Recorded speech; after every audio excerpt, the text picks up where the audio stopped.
نبی مکرم صلی اللہ علیہ وسلم کی ایک حدیث سماعت کریں، فرمایا لا یزال قدم ابن آدم عند ربہ یوم القیامہ، قیامت کے دن آدم کی اولاد کے قدم نہیں ہل سکے گے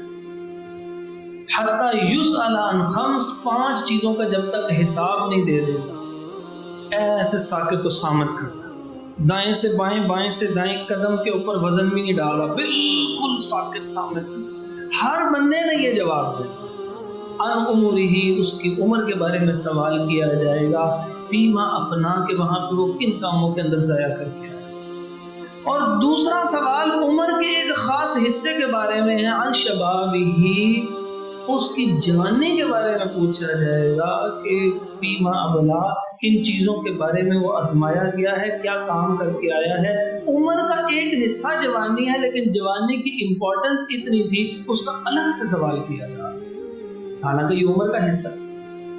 انسان کی بلوغت سے لے کے موت تک کے اندر جوانی بیچ میں ہی آ جاتی ہے، تو ایک عمر کے بارے میں سوال ہو گیا، جوانی کے بارے میں الگ سوال ہے۔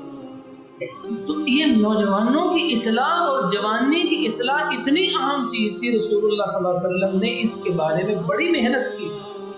اگر یہ قوم ٹھیک ہو گئی تو اسی نسل نے آگے بڑے ہونا ہے، اسی نسل نے آگے فیصلے کرنے ہیں، اسی نسل نے آگے امت کو مزید اصلاح کا کام کرنا ہے۔